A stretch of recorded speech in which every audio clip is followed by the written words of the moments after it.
Then in August, the Kennedys' baby Patrick died, a day and a half after he was born prematurely.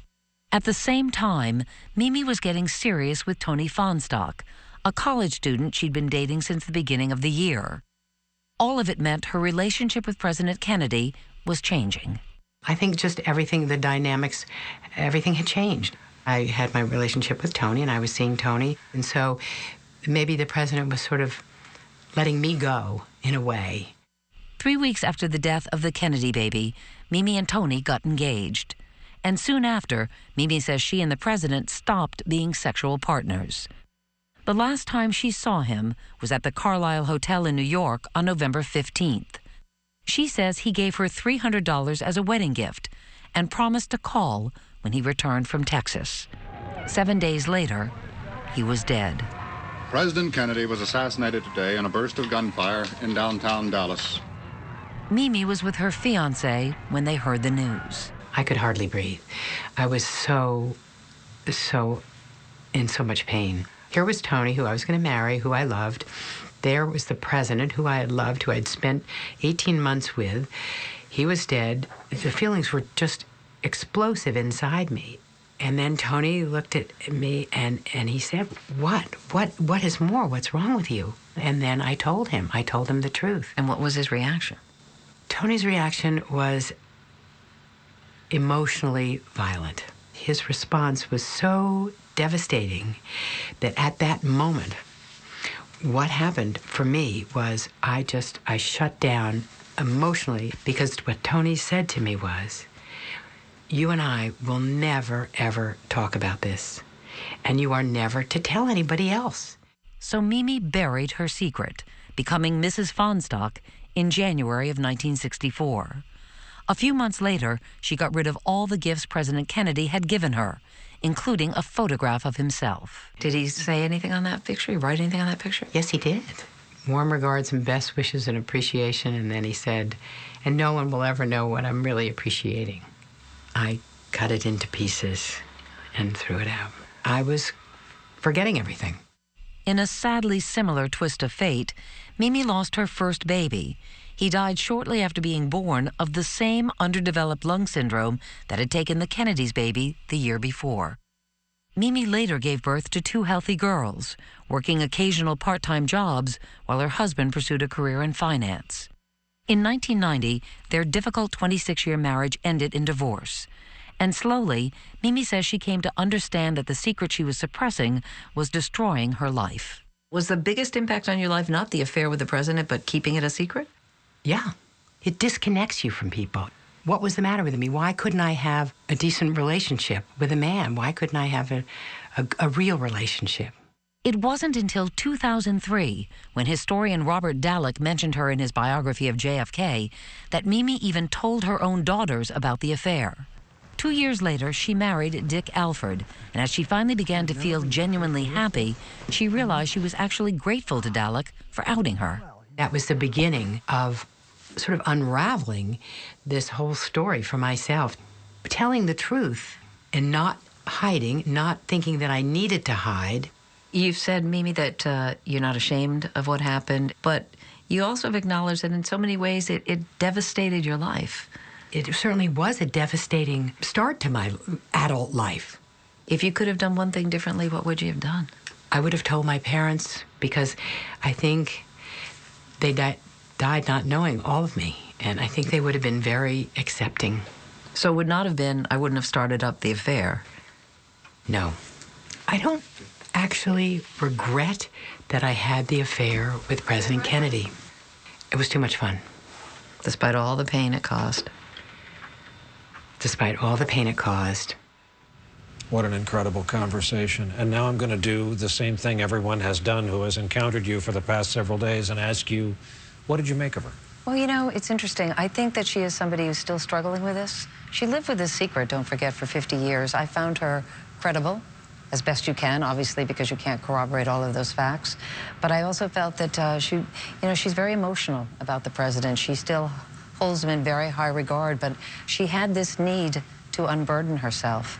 And I believe that when Dallek outed her in 2003, she's grateful to him, because finally she was able to really deal with it in her life, and that's what the past few years have been like for her. I asked her, you know, why now? And she said it took her so long to get to the point to actually have the book published. The date was pushed back several times because she just wasn't quite ready. And even now, when I asked her about, you know, were you really special, or you just want to think you were? It was as if she hadn't even thought about that before. So I think she's still processing it. Now, she's a New Yorker, and I see some photos of her at a desk in a workplace. Other than raising 2 children, what all has she done? Well, for a while, before she had her daughter, she worked for the state Republican committee, believe it or not, in New York. And then she worked for the Attorney General's office in Massachusetts when her husband at the time, Tony Feinstock, was getting his MBA from Harvard. After her divorce from Tony, she went to work for a church in New York, coordinating their audio system, their audio files. And then when she was married to Dick, when she got married to Dick Alford, then she moved up to the country with him. And I also learned in conversation with you here tonight, there were other trinkets and gifts from President Kennedy she was left with. Yes, besides the picture, he gave her a couple of pins, pieces of jewelry, as an engagement present, and she actually pawned those. She tore up the picture, she pawned the jewelry, and the $300 that he gave her as a wedding present, she bought a suit with that, and she gave the suit to a thrift shop. So she really wanted to try to erase that past, but you can't erase who you are. That's what she discovered. Well, to that end, to erasing the past, I learned there was also another snippet of conversation not included tonight about kind of perhaps closure. Yeah, we talked about it, if she's ever, since the outing, have had any sense of closure. And she told me the story that is not in the book. I want to share it with you now. Okay. For years, I wanted to dream about the president. And in 2005, I had a dream about the president. I was my age now, and he was young. We were just in a hallway where there were all these doors. And he was sort of standing there looking kind of shy, and the way he looked at me a lot. And I was standing there with my hands on my hips, and I just said, well, you don't have to hide me anymore. Wow. So, you don't have to hide me anymore. yeah. I'm not a secret anymore. I'm not a secret anymore. So Think about that, yeah, the dreams in 2005, the affair was 1962, and she finally, through that dream, felt she'd found her voice. And what a mythic figure. I was saying earlier, I grew up in a house with a picture of him in the kitchen, and so did a lot of folks watching tonight, and they're engaged in this And she story. still has the highest regard for him, despite some of the circumstances that she was put in, she says she was put in. Well, our thanks to you for so expertly leading this conversation. Thank a you. great bit of reporting, Meredith. Thanks, and Thank welcome you. to the broadcast. We appreciate it. As we mentioned, we've seen quite a robust response to this story online already, and if you'd like to join in the conversation, go to rockcenternbc.com.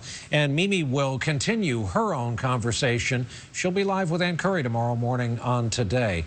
We'll take a break, and when we come back, one more important part of this story, a final word on President Kennedy and the legacy and the memories we are now left to consider.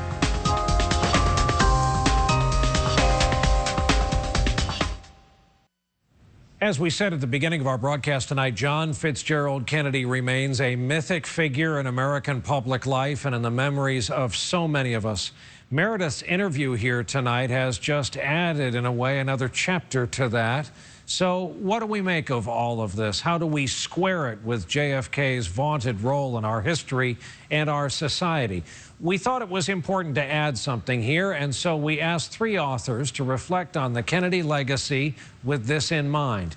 Here now, Doris Kearns Goodwin, Chris Matthews, and Richard Reeves. All 3 have researched and written books about John F. Kennedy, and tonight all 3 weigh in on the president's legacy, starting with Chris, whose most recent book about JFK is called Jack Kennedy, Elusive Hero. I called him an elusive hero because that's what Jacqueline Kennedy, his widow, said of many years later. She said that unforgettable, elusive man. Even she couldn't quite figure out who he was. A nation reveals itself not only by the men it produces, but also by the men it honors, the men it remembers. The greatest heroes are often the most flawed. People have already factored in the idea that he had other women in his life. Somehow the American people seem to have absorbed these stories over time, and it hasn't changed their fundamental liking for the memory of John Kennedy. John F. Kennedy and his wife, too, are cultural figures who will live far beyond their years. There was a universality about their virtues, their looks. They were beautiful, and we like to see ourselves reflected in them, and I just don't think that's going to change. He broke his life up into separate pieces, separate compartments, and they were very sealed off, each from the other. He had a frightening strength of being able to read everyone else's emotions, but not let them affect him. He did what he wanted to do, regardless of other people's feelings. And I think that made him strong. It also brought him into the area we're talking about here. We expect our husbands, our friends to have certain kinds of fidelity toward us. We expect our leaders to give us good leadership, and that's a different thing. I believe we should go to the moon. You can feel a sense of disappointment, but it doesn't mean that you're judging them completely differently as a result of finding out something like this. I certainly never saw a single instance where his private life or his health affected national policy, and his health was a much more hidden secret than the womanizing was.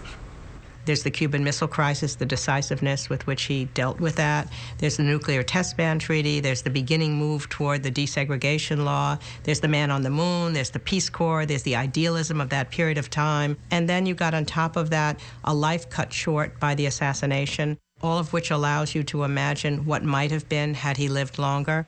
The torch has been passed to a new generation of Americans. Jack Kennedy colorized American politics. He took it from black and white and made it a Technicolor movie. He made it exciting. And from that moment on, every guy that's come up through high school has said, I want to be Jack Kennedy.